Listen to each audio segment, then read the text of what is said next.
अस्सलामुअलैकुम नाज़रीन, डेली अब तक न्यूज़ के प्रोग्राम मोची दरवाज़ा में मैं हूँ लुबना ख़ान और मेरे आज के मेहमान एक मौसीकार हैं और रेडियो पाकिस्तान से ताल्लुक़ रखते हैं। वो वहाँ वायलिन बजाते हैं और वो हैं जावेद इकबाल साहब। मैं आपसे जावेद इकबाल साहब को मिलवाती हूँ और फिर उन्हीं की ज़बानी उनकी सारी कहानी सुनते हैं।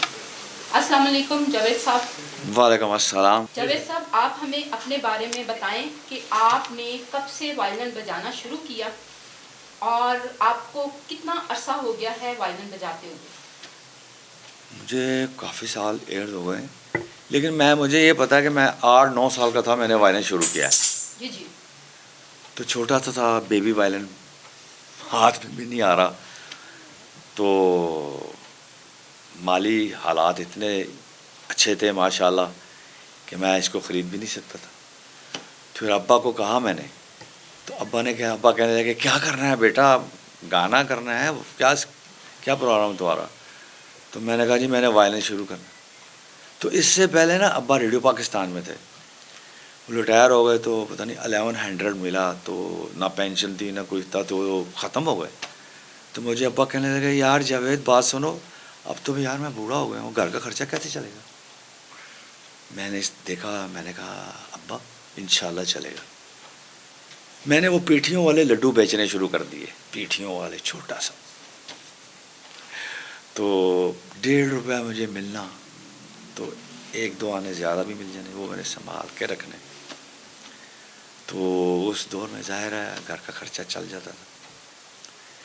तो अब्बा ने कहा यार वो 35 रुपये मांग रहा है वायलिन के। मैंने वो इतना करियाना इकट्ठा किया हुआ था जो अब्बा लेके मेरे से यही वायलिन मेरे लेके आए अब्बा। जी जावेद इकबाल साहब, आप हमें आज आप वायलिन पे पहली अपनी कौन सी धुन सुनाएंगे? देखिए मैं बेशतर इसके कि हम इनसे कुछ सुने।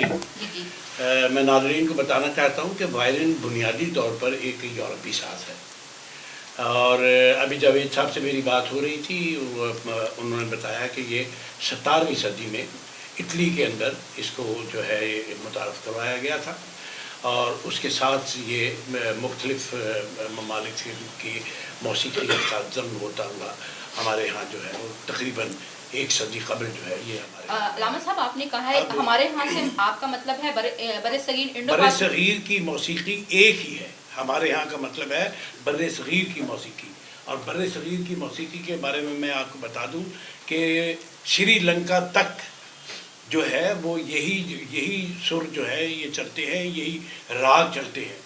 और जब हम ये बात करते हैं हमारे यहाँ, तो इसका मतलब ये है कि हम पूरा सब कॉन्टिनेंट जो है उसकी हम बात करते हैं।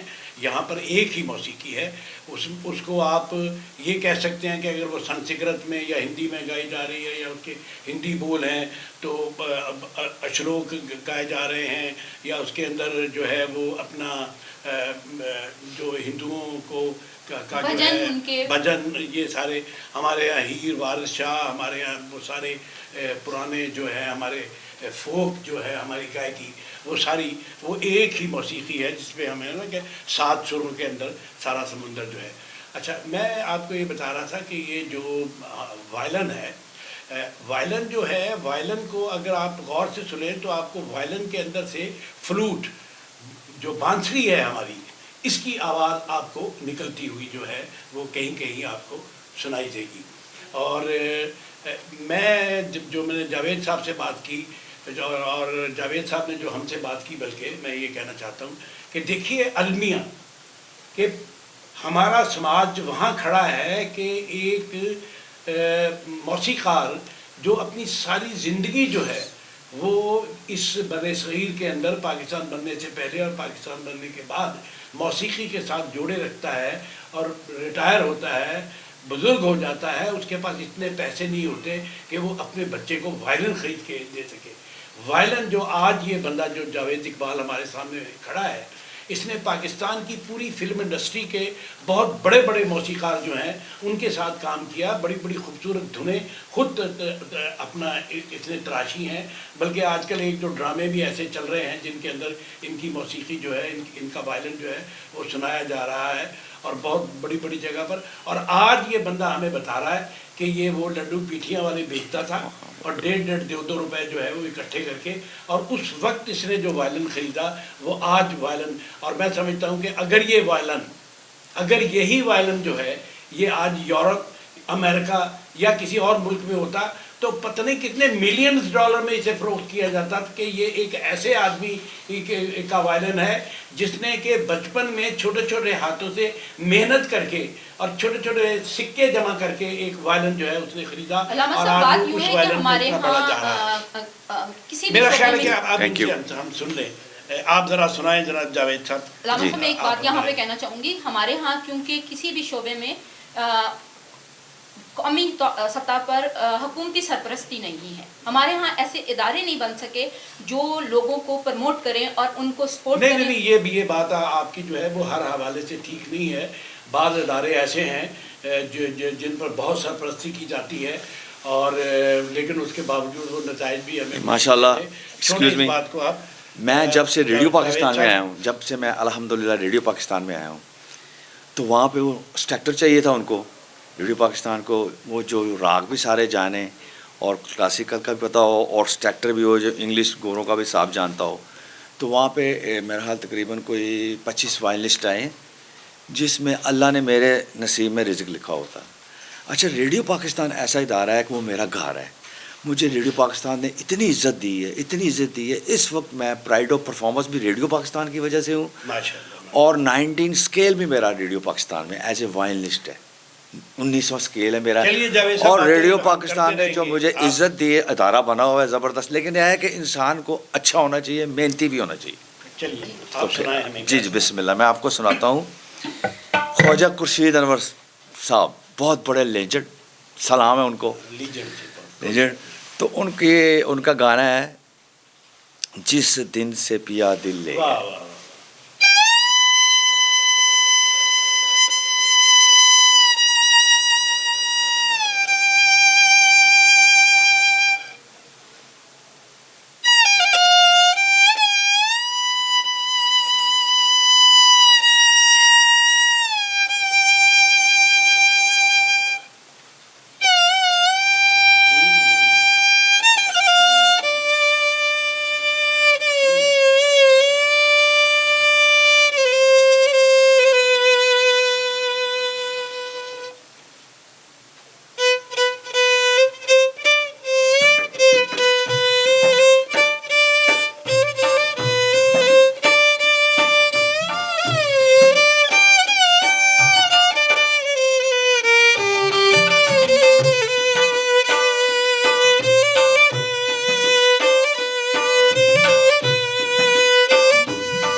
इकबाल साहब, आपने बहुत Thank ही you. खूबसूरत अंदाज में वायलिन बजा के हमें ये नगमा सुनाया है।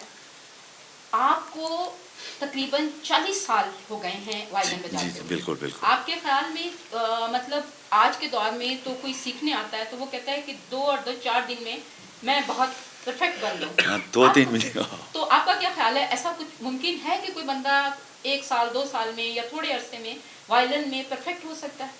नहीं, परफेक्ट तो नहीं हो सकता।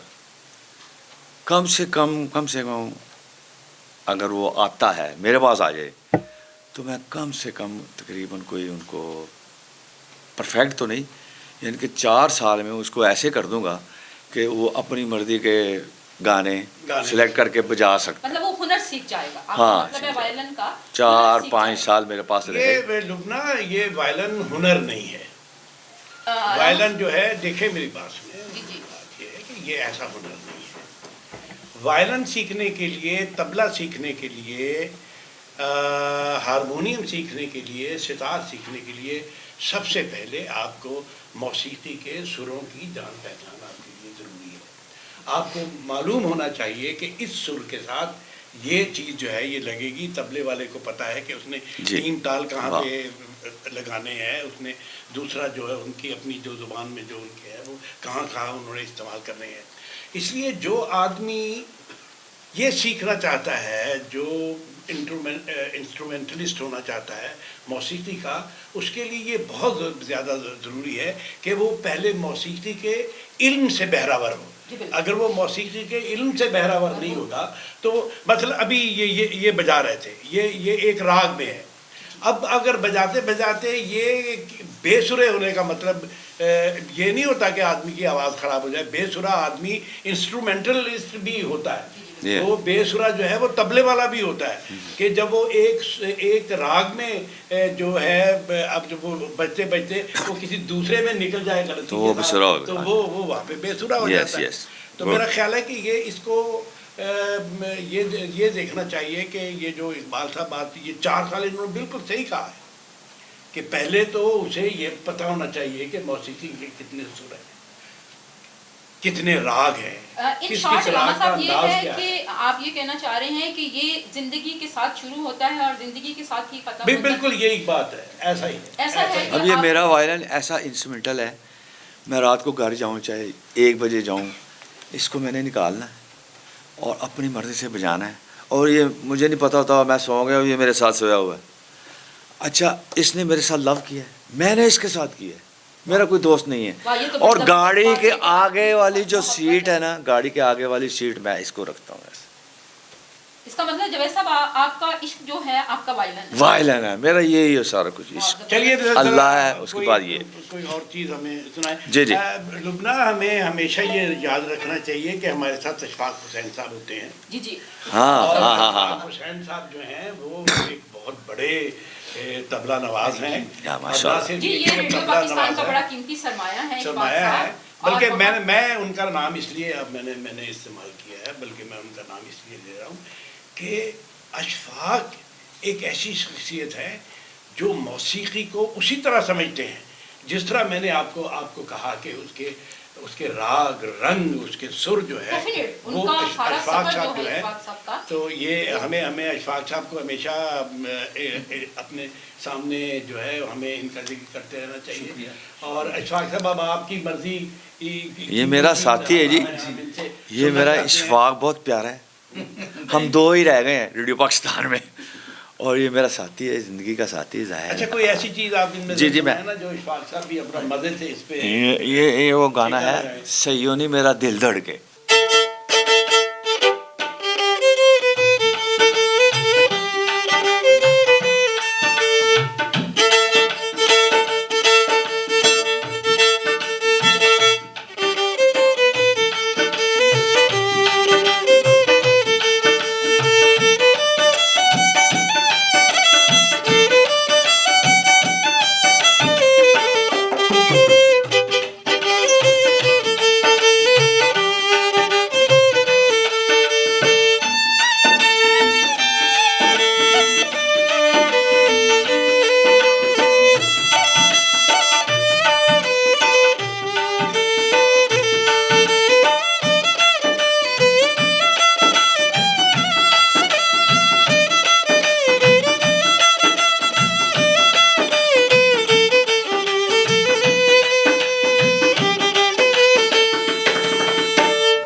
खूबसूरत। अच्छा, अब जावेद साहब ये बताएं जी, जी। कि आप अपने इस फन को अपने आगे अपनी औलाद में भी मुंतकिल कर रहे हैं या ये अपने तक महदूद असल है? मेरे बेटे हैं 2, तो मैंने शुरू बड़े को भी कराया था और छोटे को भी।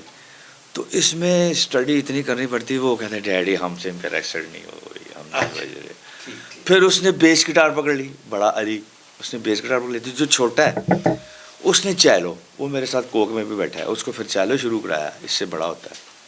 तो वो दोनों को फिलहाल मैंने, चलो भी मगरबी साज है। हाँ वो भी मर गई है, वो भी वही है। नहीं, एक गाना ऐसा है जो बहुत पहले लिखा गया था, लेकिन लोग कहते हैं कि जी अभी इंट्रोड्यूस कराया, गाने की इसमें ड्रामे की ही धुन है। कोई भी माशाल्लाह जितने ड्रामे चल रहे हैं उसमें वायलिनें होती हैं। चलिए आप अपनी मैं दिल दियां गल्लां,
अच्छा, वो जो आपने खूबसूरत, फतूर में जो आपने पीस बजाया है, वो शानी ने मेरे से बजवा लिया। वो आपने थोड़ा सा मैं स्पेस सुना देता हूँ। हाँ, थोड़ा हाँ। थोड़ा सा सुनिए।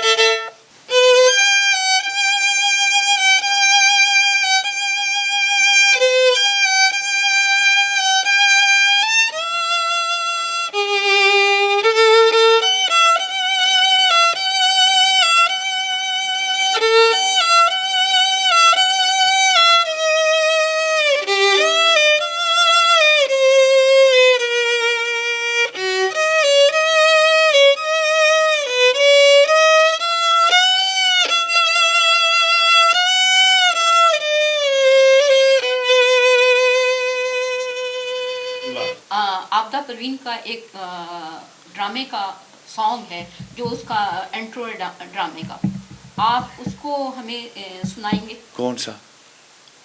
मेरा ख्याल हम मेरा ख्याल ये जो ड्रामे वाले हैं ना, ये एक तो हैं इनकी अपनी होती है।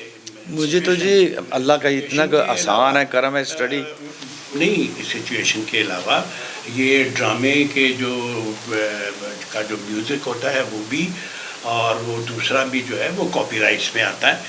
तो मेरा ख्याल उसकी बजाय हमें अपने मौसीकी में गानों पे इक्तफा करना चाहिए।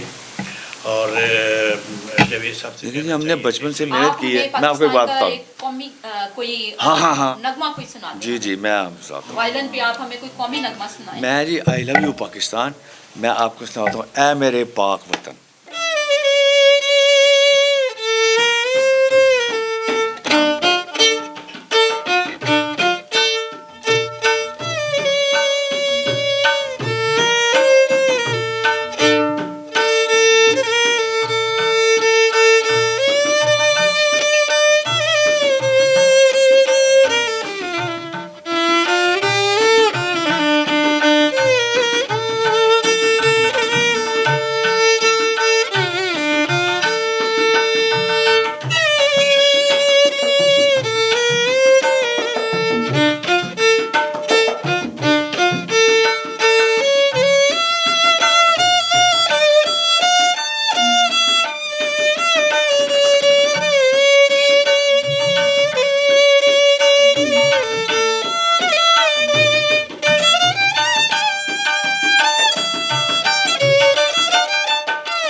कोई गजल सुनाएंगे?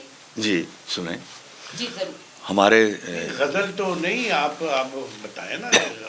गज़ल जो है वो बुनियादी तौर पे एक वोकलिस्ट नहीं मतलब चीज़ है। ये हमें नहीं, बजा के गीत देखे ना, जैसे एक बड़ा खूबसूरत गीत है, मैंने लग जा गले। नहीं, लग जा गले भी है, और ये है ना कि अपना जाने बहारा, वो सलीम रज़ा का, वो जी जरूर। हाँ जाने। हाँ हाँ, जाने बहारा।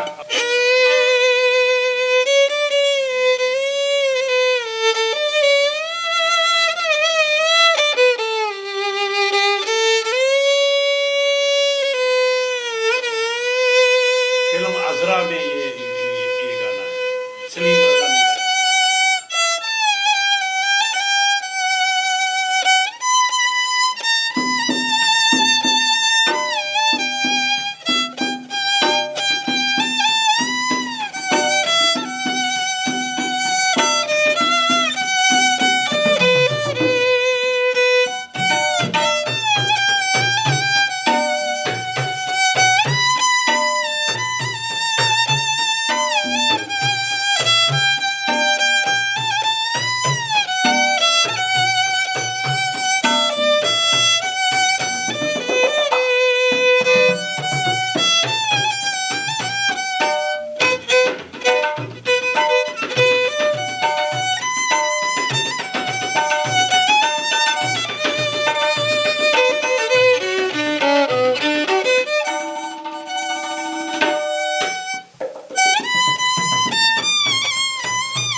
आखिर में मेरी आपसे गुजारिश है कि आप हमें थोड़ा सा वो जो हीर रांझा का पीस है, अच्छा जी जी यस तो यस। ज़रा आप हमें सुना दें।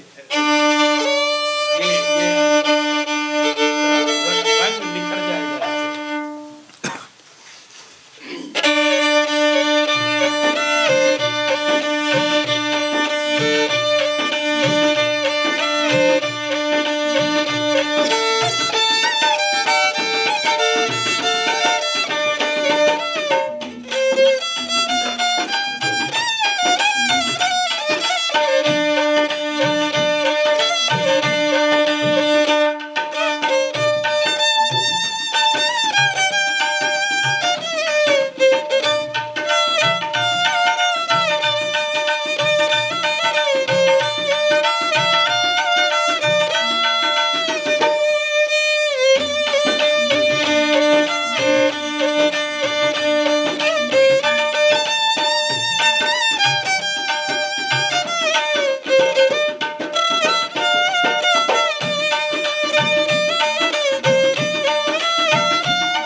Thank you. धुन सुनाई है, बहुत ही खूबसूरत। नाज़रीन, इस वक्त हमारे प्रोग्राम का वक्त ख़त्म हो रहा है, हम भी वक्त के हाथों मजबूर हैं। दिल करता है कि जावेद इकबाल साहब से और भी बहुत कुछ आपको सुनाया जाए, लेकिन वक्त की कैद है। इसके साथ ही हम आपसे इजाज़त चाहेंगे और आपका प्यार और खलूस यही है जावेद इकबाल साहब के लिए कि आप हमारे प्रोग्राम को लाइक करें, सब्सक्राइब करें और अपनी कीमती आरा से हमें नवाजें और कमेंट्स करें हमारे प्रोग्राम पर कि हमारा प्रोग्राम आपके लिए कैसा है। और इसके साथ मैं इजाज़त चाहूँगी। अस्सलाम।